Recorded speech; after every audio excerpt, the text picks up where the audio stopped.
Luego tendríamos, o en la línea temporal, nos podríamos encontrar a algunos entrenadores que son ya talibanes de la especificidad, de la alta frecuencia, como nuestro querido Dietmar Wolf, que fue, bueno, es un entrenador de origen alemán que revolucionó en Noruega porque llegó como entrenador de la selección y empezó a hacer varios proyectos de cómo se respondía a la alta frecuencia. Proyectos como mantener un mismo volumen repartido en diferentes frecuencias y empezar a coger a los levantadores de allí y decirle, mira, vosotros sois atletas y queréis competir a nivel internacional, queremos profesionalizar el deporte porque en Noruega hay becas y demás para el powerlifting. Me acuerdo de un levantador que veíamos su junior en su día que le decía que cobraba 3.000 euros solo por vivir y entrenar del powerlifting porque había sido campeón del mundo, subjunior y demás en 93, que era mi categoría y me fijaba muchísimo. Y cambió y revolucionó muchísimo esto. Eso ya hoy en día no está tan así porque, bueno, ya se volvió a Alemania, volvió a ser seleccionador alemán, actualmente ya no lo es. De hecho, si no me equivoco, Víctor cambió el año pasado, ¿no? O hace 2 años, creo que hace 2 años. No, el año pasado estaba todavía porque me hice la foto. Ah, es verdad, sí, Claro, es me verdad. hice la foto con él y estuve hablando con él en el Mundial de Suecia, o sea que este creo que es Sí, el es primer verdad. año en el Sí, que ya no está. sí, sí, Sí, sí. sí.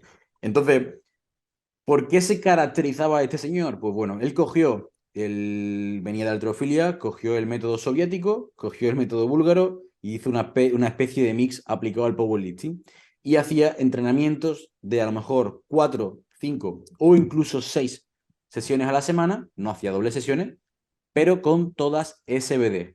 Esto no era SBD de al máximo como los búlgaros, pero sí SBD todos los días.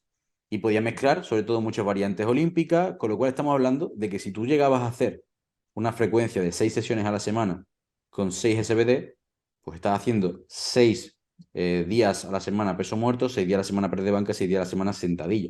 Una auténtica barbaridad si nos Sí. paramos a fijar. De hecho, también hemos visto hace poco, y uno de nuestros seguidores nos lo ha dicho, que Agatha Sitko, la campeona junior menos 76 con récords y que además quedó subcampeona del mundo en menos 76 absoluta de Polonia, pues hace 6 sesiones a la semana de SBT y esto es una auténtica pasada que puede parecernos una burrada, pero habría que ver cómo se gestiona esto, porque en muchas ocasiones a lo mejor la sentadilla es simplemente una sentadilla barra alta como si fuese un calentamiento, el peso muerto es un peso muerto en variante como un rumano o cosas así, pero nos podemos encontrar esto.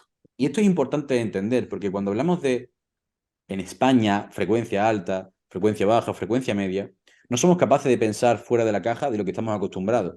Y como entrenadores, si no aprendemos de otras metodologías y de otros sistemas y de cuán diferente puede ser a lo que estamos acostumbrados a ver, a lo mejor para nosotros una frecuencia alta es meter frecuencia 4 o 5 de press de banca y para otras personas es meter frecuencia 6, De todo. meter frecuencia 7, hacer dobles sesiones y es algo impensable que ni siquiera somos capaces de ponernos a ponerse a un levantador porque no lo conocemos y no creamos que pueda ser siquiera capaz.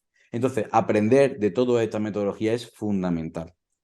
Este entrenador, para que, bueno, mucha gente conocerá a Carl Jungersen, Mm. fue uno de los grandes revolucionarios del rendimiento del powerlifting, porque rompió varios récords mundiales de total, de sentadilla, de press de banca, Flipado. eh, y fue uno de los esos grandes revolucionarios cuando nosotros empezamos, 2015, Mm. 2014, por ahí. Y luego de todas las, como decíamos, de toda la selección, porque en estos países, sobre todo en Alemania, tenéis que entender que el seleccionador es el que Su entrena trabajo. a los atletas que van a los internacionales. Mm. Al ser atletas, por así decirlo, de alto rendimiento a nivel, a nivel nacional, tienen Claro. que pasar por el entrenamiento del seleccionador. Y yo estuve hablando con el atleta que competía en Alemania en -120 y el día antes de competir estaba haciendo su SBD porque tenía alta frecuencia y estaba haciendo esa sesión SBD y el día antes había hecho otra sesión SBD. Es decir, la propia semana de competición, los 2 días antes de competir hizo 2 sesiones SBD, es verdad, súper ligera, pero él me lo comentó que trabajaba sin apenas accesorios y con esa súper alta frecuencia. Es verdad que moderado en cuanto a volumen e intensidad, Ujú. pero lo que hablábamos antes, cuando multiplicas todo por 6 al final el volumen es altísimo. Aunque tú veas una sesión y digas,